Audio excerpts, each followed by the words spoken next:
ละเอียดแม่ละก่อนจะเราตัวเองสื่อบุญทนศิษย์นนท์ใส่เกิดอยู่บ้านวัดธาตุเมื่อใส่เศรษฐาแขกอัตปืออายุ70 ปีจะเราประวัติย่อของเจ้าสัญญาเศรษฐาธิราชเจ้าสัญญาเศรษฐาธิราชซึ่งเป็นบรรพบุรุษคนหนึ่งของเราที่มีความสามารถเก่งกาจทั้งด้านศิลปะและวิทยาการมีหนังสือเป็นล้านถูกหนึ่งได้ผลพบเห็นได้ว่าเจ้าสัญญาเศรษฐาธิราชมีนามเริ่มว่าเจ้าเศรษฐวังโสเจ้าเศรษฐวังโสและเกิดปีมาเมียปีข้อศ1534สื่อพอรับพญาโพธิสลาดซึ่งเป็นเจ้าแผ่นดินลาวอยู่ที่นครเชียงทองนครบ้านสื่อแม่รับพนางยอดคำนางยอดคำซึ่งเป็นบุตรของเจ้าแผ่นดินเชียงใหม่เวลาเย้าไว้เจ้าเศรษฐวังโสเล่ามาศึกษาความรู้เที่ยงนิสมันอยู่ที่วัดป่าที่นครเชียงทองนครบ้านอายุได้14 ปีพญาโพธิสลาดผู้เป็นพ่อรีพระไทยเป็นอันมากได้เห็นพระสังฆราชเจ้าพร้อมพญาเส้นหลวงได้มาขอเอาเจ้าเศรษฐวังโสลงไปเป็นเจ้าแผ่นดินไปปกครองนครเชียงใหม่ในปีคศ1548มาถึงปีคศ1550ถือพญาโพธิสลาดผู้เป็นพ่อสู่สวรรคตราชาคมหาราชมนตรีจะทั้งหลายจึงได้แต่งตั้งพญายศลือเกียมลงไปเสื่อเซินเอาเจ้าเศรษฐวังโส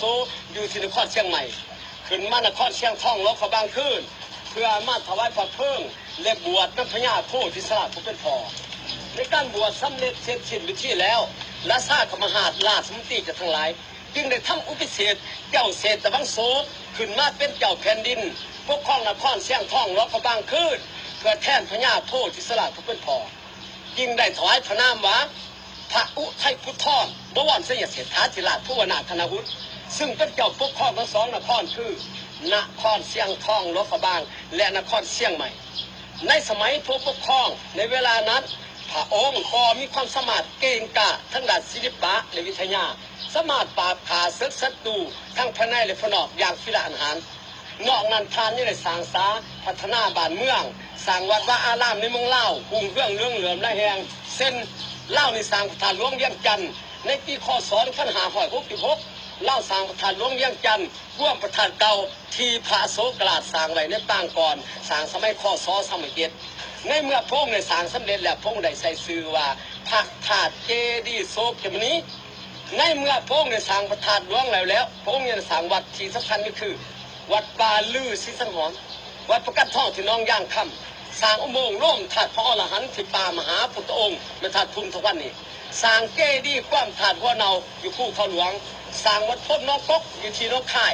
สร้างเจดีย์กว้างถาดสีโคตรบูนอยู่เมืองนครเมืองท่าแขกทานยังทุ่งในสร้างกรุณาปฏิสังขรณ์สอบแก้วตาพนม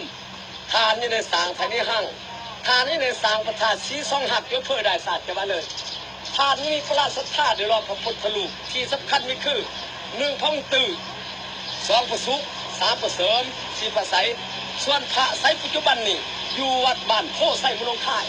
ส่วนพระเสริมปริสถานอยู่ที่สวัสดิ์รามอยู่ในกรุงเทพส่วนพระสุขย่อมอยู่ท่าน้ำบ้านเวิร์นสุขพระไทยสยามเอาไปกรุงเทพมาถึงปีคศ1572คือพญานครกับพระสังฆราชก็พร้อมกันมีการขบฏต่อพญาสัญญาเศรษฐาธิราชเจ้าเพราะว่าพญานครอยากเป็นเจ้าแผ่นดินทายพระสังฆราชก็อยากเป็นพระมหาราชาคู่จากทั้งสองคนนี้จึงใส่เล่ห์เหลี่ยมก้นอุบายว่าพญาเมืององค์การแขกกับปื้อนี่บุกขึ้นกับพระองค์อันนี้เมืององค์การเนอะมีการทัดขวางกับพระองค์หลายรูปหลายแบบขอพระองค์จงเอากองทัพหลวงลงมาตีเมืององค์การอัตตปือส่วนพญานครเองจะขอคันอาสาเอากำลังสมทบออกนาที่ตะกงในเมื่อเจ้าใส่เสถาได้ทงทราบเนื้อในแก้ความดังกล่าวโลดวาแมนความจริงจึงหลงเสือความตัวหยัวหลอกลวงของทัพพญานครจึงได้เอากองทัพหลวงลงมาตีเมืององค์การอัตตปือพ่อมาหอดแดนเมืององค์การอัตตปือทัพพญานครได้ทำกลอุบายคือแก่คือว่าทัพพญานครได้เอาทหารของทัพพญานครย่ามจะเสถาบดานนอกส่วนทัพพญานครได้เอากองทัพหลวงของเจ้าไส้เสถาเขาได้วางก้างวงสังกัดของทัพพญานครที่จัดว่างไว้ก่อนนั้นได้โอกาสดีทัพพญานครได้สั่งทหารเป็นตีกันขนาดเช่นให้ทหารเจ้าไส้เสถา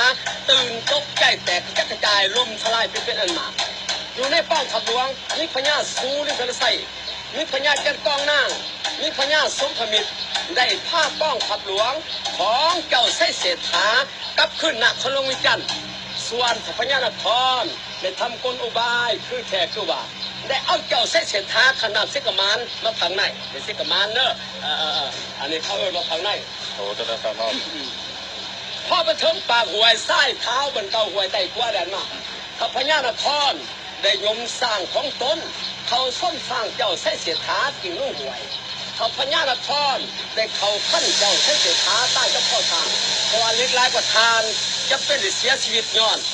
ส่วนซากศพของเจ้าไส้เสียฐา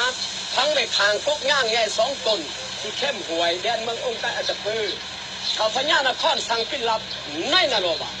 ถ้าออกจากปากผู้ใดว่าซากศพของเจ้าไส้เสียฐาพังนี้ถ้าออกจากปากผู้ใดว่าพญานครขาจะไส้เสียฐาพญานครจะตัดข้อทิมพญานครได้กลับคืนเมื่อได้เปล่าข่าวหากุศลว่าเจ้าไส้เสียฐานี่หายสาบสูญคือลายหูเลยเอาลูกหลานคนได้ดูเยี่ยมอยากจะรู้ว่าหายสาบสูญย้อนเขาบอกเขาพันพญานครไม่ได้เจ้าไส้เสียฐาใต้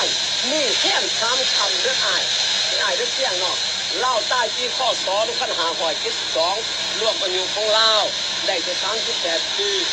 แต่เล่าคนนี้เนี่ย3 คนนิ้วรถ2โอรถผู้ที่1ชื่อว่าท้าวพระไส้ท้าวพระไส้ประสูติจากนาง34นาง34ถึงเป็นบุตรของพญาเมืององค์การจะคือโอรถผู้ที่2ชื่อว่าท้าวนอเมืองท้าวนอเมืองประสูติจากนางเทพธิดานางเทพธิดาผู้เป็นบุตรของพญาสูริสรไสโอรสผู้ที่3ประสูติจากนางเทพสตรีอยู่กุ้งศรีอยุธยาไทยสยามพระมรดาถึงเป็นอนุพระมหาจักรพรรดิเจ้าแผ่นดินกุ้งศรีอยุธยาเนาะลูกคนมรดาในปีข้อ2572ในเมื่อเจ้าไส้เสียฐาสุรพลแล้วพญาสูริสรไสได้ทำการแทนเจ้าไส้เสียฐาอยู่พนุจันทร์แต่ปีข้อ2572มาถึงปีข้อ2574พญาสูริสรไสบรรษาได้แต่2 ปีเมืองหงสาวดีพม่าได้มาตีนครหลวงเวียงจันทร์เป็นครั้งที่3ได้มาจับอพญาสูริสรไสเมื่อประเทศพม่าได้มาจับอท้าวนอเมืองลูกกำนันเทพธิดาเมื่อประเทศพม่าส่วนท้าวพระไสลูกกับนาง34ได้ลบหนีมาลีอยู่เมืององค์การอัตภึกยิ่งได้รู้เหตุการณ์ละเอียดนำในหอยคายควายว่าเจ้าไส้เสียฐาใต้อยู่พญานครขาใต้หูอะไรมาถึงปีข้อ2579ถ้าประไสลูกชายจะได้สร้างทานน้อยๆจะได้น้อยบนเขากาใบนี่ถ้าประไสจะเอาบาวคาเลสดอนไปขุดคนอักกระดูกของคออยู่ข้างต้นย่างใหญ่2 ต้นเมื่อไว้ในทานหน่อยถ้าจะได้แค่แท่นพอจะได้พุกระดมเอาทหารอยู่ในเมืององค์การอัตปือได้3,000 คนถ้าจะได้ประกาศเปล่าข่าวไปว่าเจ้าไส้เศรษฐานี่ยังไม่ชีวิตอยู่จะต่อสู้กับพญานครคือในข่าวตัวนี้เป็นตัวหูของพญานครในข่าวตัวนี้เป็นตัวหูจากแผ่นดินโนซูจากพวกสุดถ้าพระไส้ดาวทหารจำนวน3,000 คนขึ้นไปตีเมืองมันนี่ดีมันสารวัตรตีประกำทองตีเมืองเหนือตีเมืองใต้จะพญานครได้คาทิมสมความเกลียดแค้นของพระไส้ทุกสายบุกของเมืองเวียงผูกวัดปอนนครหลวงเวียงแก่นจะเสด็จจะกล่าวถึงเจ้าแผ่นดินวอนซูย่านพวกถ้าพระไส้ไล่จึงได้พาคามเหสีผมบริวารส่วนใดส่วนหนึ่งขี่เรือเห็นเรือลมจมน้ำแต่เมื่อจะกล่าวทั้งท้าวพระไส้ได้เขานั่งเมื่อนครหลวงเวียงจันทร์ในปีข้อ2579ท้าวพระไส้จึงได้จัดตั้งฐานตุ่มซึ่งแม่นส้นพญาเหินทำราชการตั้งท้าวพระไส้ชั่วคราวส่วนท้าวพระไส้ได้เอาแม่ชื่อว่านาง34ลงมาเมืององค์การตะปือเพื่อจะมาสร้างถาดด้วยไงสิใส่กระดูกของพอด้วยความตั้งใจในเมื่อท้าวพระไส้ลูกชายมาหอนเมืององค์การตะปือแล้วมาสร้างถาดใหญ่สำเร็จเสร็จสิ้นแล้วทอดมือห่างหากาเกี่ยมจากกระดูกของพอจะได้มือถาดคือกลุ่มต่อพญานครเอาท้าวพระไส้ไปขาดตะกรรมอยู่ห่างนั่นหรอโตท้าวพญานครแต่เดี๋ยวยังกลุ่มมาแก้แค้นกันอีกในนั้นมีเนี่ยครูหูยันต่างบ่าอยู่บนหลวงเนี่ยครูคำทองเนี่ยครูยอดแก้วอยู่บนหลวงนายห้อยขายควายพร้อมอุปโสอุปสิกาออกต้นยานยศทั้งหมดได้พร้อมผ้ากันเอากระดูกของท้าวพระไส้ลูกชายมาบรรจุไว้ถาดใหญ่จะทราบบ้านพวกขาอื่นว่าถาดพระไส้กับพระไส้ถาดแต่กระดูกของพอและปริสถานจะถาดหน่อยคือเก่า ในการเล่ามาแต่กกถอดไปเราย่อๆสุขีสนองสนุกสนานขอถนองนุรานจะมีอายุมันพันยืนเนื้อมันจะมีมุดคุณเจ้าสยามเศรษฐาธิราชจะปกปักรักษาพวกแง่ของร้านและปรารถนาได้ขอได้แล้วก็มาปรารถนาของหลวงของร้านและปรารถนาท่องในท่องเนื้อปรารถนาเงินในเงินปรารถนาทำในทำปรารถนาได้ความ